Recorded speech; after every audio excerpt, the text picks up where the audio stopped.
Hi, Tom. Hi, Susan. Welcome back. I missed you last time. Thank you. I missed you too. As people read in my Shabbat message, my back went out and I was really flat on my back. I think every week a different rabbi writes a Shabbat message, and usually we get a couple people emailing us about our message. But this week, so many people wrote me and said, I have the same back problems. It was really incredible how many people identified and said, I'm going through the same thing. So yeah, it's hard. Getting older. Well, I'm sorry you have to go through it. Thank you. I'm trying to keep my back strong now. But you look great. Thank you. So do you. So what's up for this week? What have you been reading to start with? So I just read a new book that just came out called The House of Fragile Things, Jewish Art Collectors and the Fall of France by James McAuley. It's about, now if you read the book, The Hare with Amber Eyes, which I recommend highly, by Edmund Duval, which is about his Jewish ancestors, the Ephruzis, who were Jews like the Rothschilds, became very wealthy. The Ephruzis made their money as the grain merchants, beginning in Odessa and eventually living in splendor in Paris and then in Vienna. These are about some other Jewish families in France, the Camondos and the Reinbachs, all of whom sort of assimilated and were passionate collectors of art. One of them, Renoir, painted their portraits. Marcel Proust was their regular dinner guest. Sadly, a little bit like the story of the four children that we tell at Passover, with each successive generation, they became a little less Jewish.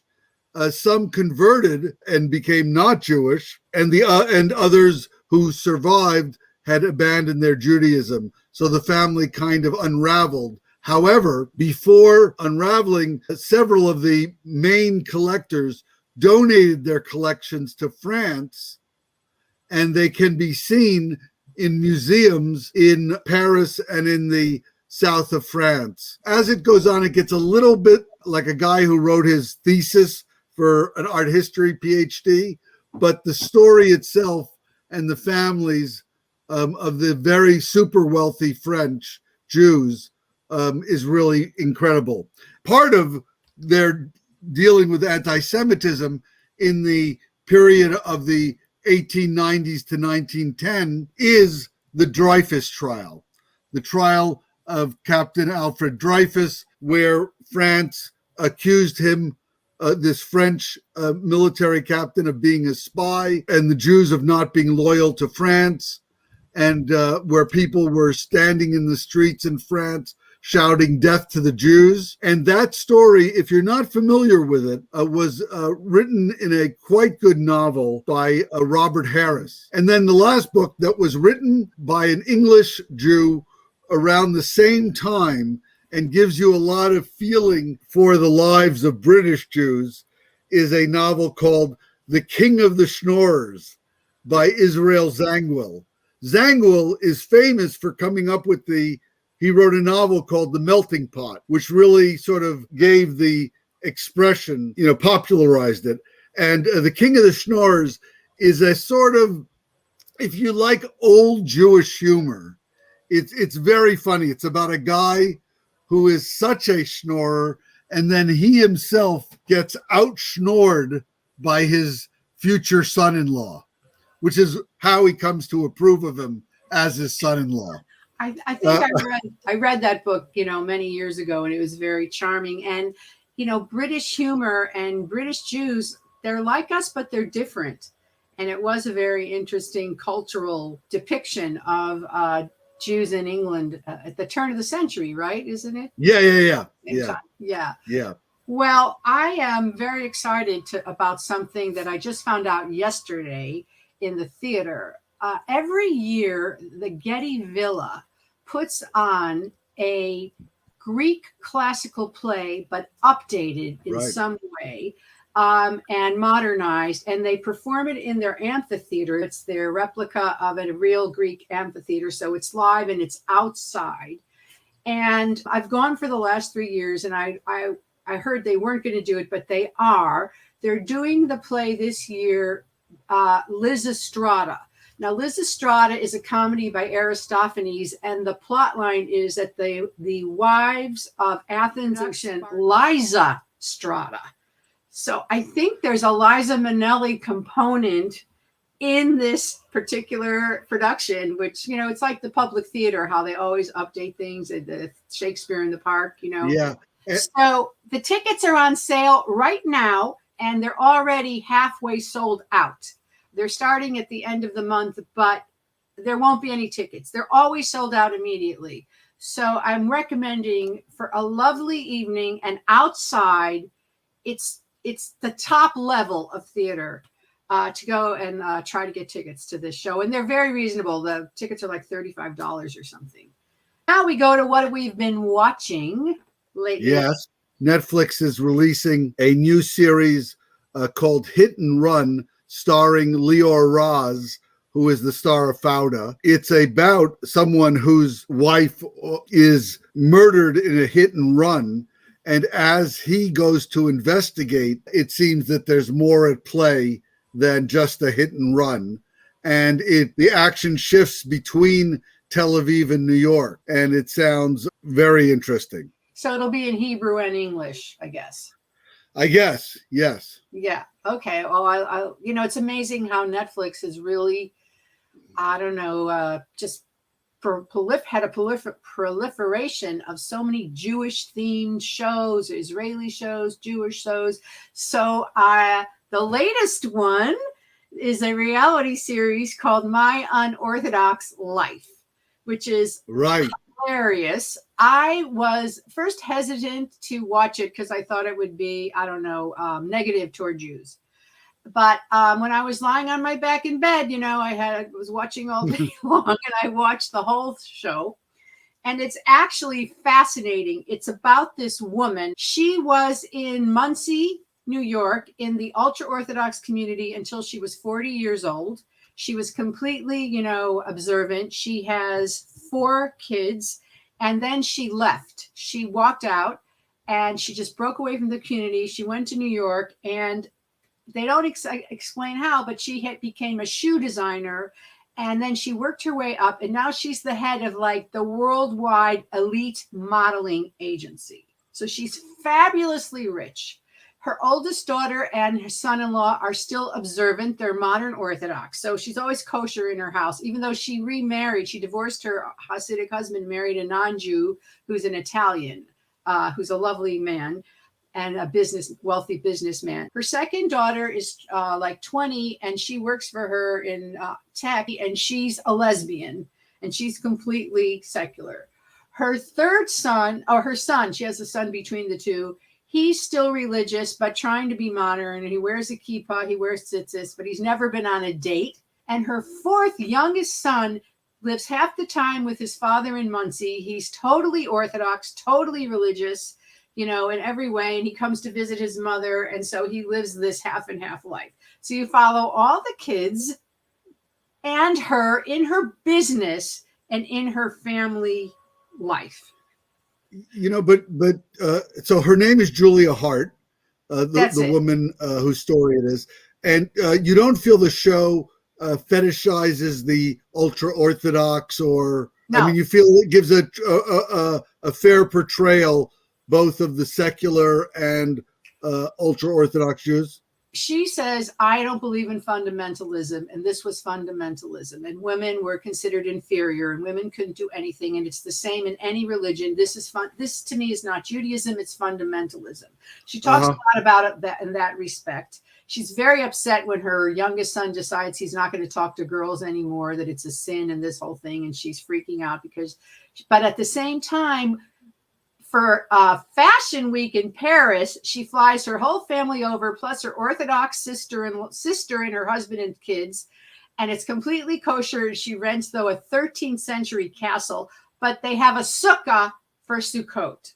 So she's straddling all these worlds and all these levels. I mean, there's an episode where the married couple, the daughter wants to wear pants. And, in the Orthodox world, you don't wear pants. And her husband's Right. like, I'm not used to it. I don't know if I can handle it, that you're going to wear jeans and, it's stuff like that. Yeah, it's like in Shrugim when the girl decided to wear jeans. There was a whole episode about that. Exactly. So it's fascinating. And if you're a non-Jew, it's not negative toward the Orthodox, but it's definitely negative toward the ultra-Orthodox. Negative in that she says, I don't believe in this. I don't agree with this. Right. It's interesting. I had this amazing personal experience where my father, all his family were murdered in the Holocaust, and I was kind of the last of the Teicholz line, so to speak. I knew that we had some that there were some Belgian Teicholzes, but I never understood how we were connected. I thought it was like, yeah, okay, like Right. that. So about 2 weeks ago, I got an email from a young man in Israel. His hobby is genealogy. Right. And he wants to, connect so that he can figure out some things. And I connected with him on genie.com, which is where I've created a family tree. It turns out that we are connected. My grandfather had a brother who moved from Poland to Belgium, and he did not survive the Holocaust, but he had a son who escaped. That son moved to Israel and had 2 sons. They were put in an ultra-Orthodox yeshiva. Now, the family had been modern Orthodox Right. before then, but lo and behold, I've now have this relative that has 15 children and 40 grandchildren, all of whom are ultra-Orthodox and live in Bnei Brak. So yeah. I went from thinking I'm the last of the Teicholzes to finding out that I'm the sort of like satellite non-ultra-Orthodox one. Right. Well, that's why this is very interesting. I started it, skeptically, but I ended up watching several episodes. So it's called My Unorthodox Life. It's on Netflix, and people should give that a try. On a whole other level, I just want to mention this crazy animated show on HBO Max that's become very controversial. It could offend people. But, I've watched The Crown. I watch all these documentaries on the royal family. And this is called The Prince. And the prince is Prince George, the grandson of the Queen and the oldest son of Kate and William. And it's about the royal family. But everybody's depicted horribly as drunks, as crazy, as this. And it's a very funny satire, which has created a lot of controversy in England. People are all up in arms about it. That's, America to do this, we have no sacred cows. Nothing is sacred here. So just for the controversy, I recommend watching one for a good laugh and watching the first episode. Then you can decide if you want to go on. I was laughing out loud and also like being shocked, laughing and being shocked back and forth, which is kind of a fun experience once in a while. Now, I know you have a film series that you want to promote. Right. So, as I mentioned last time, every summer I curate and host the Teicholz Holocaust Remembrance film series at the Holocaust Museum, Los Angeles. Right. Every Thursday night for 3 Thursdays, screen this film and have a panel discussion with experts. And this year, our theme is German films about the Holocaust. Oh, wow. And the discussions that we have are posted on the Holocaust Museum LA's YouTube channel a day or two after we have them, in case you've missed them. Our first film was Jacob the Liar.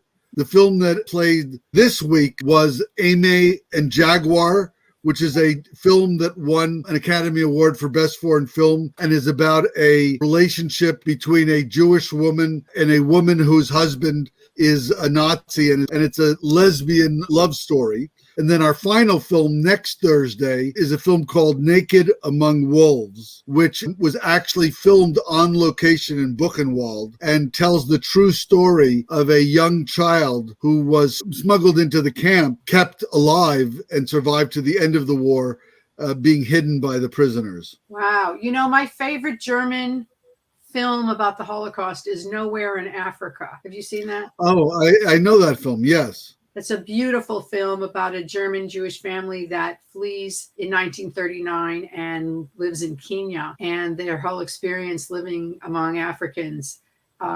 It's a true story also, and I think the director, it's her story, so it's really beautiful film. Well, I want to close with a highly important recommendation. On August 18th, we are having a special, I guess, a High Holy Day learning session, but it's incredible. It's called From Baruch to Beethoven. And the Jewish Sacred Music Society commissioned this incredible composer to create a symphony, and he'll play different pieces of the symphony, talk about the like Kol Nidre or Shema Kolenu or Avinu Malkeinu. And we had a meeting with him, to plan the program. And I just started crying when I heard the music. It's so beautiful to hear our, liturgical music with in a symphony is so powerful. And he explains the themes as we go along. Don't miss it. It's going to be fantastic. Great. So with that, we wish you a beautiful beginning of August, the month of Elul, the Hebrew month. Elul actually is an acronym, can be for Ani Ledodi V'Dodi Li. I am my beloved and my beloved is mine. And so sending you all love. Bye, Tom. Bye.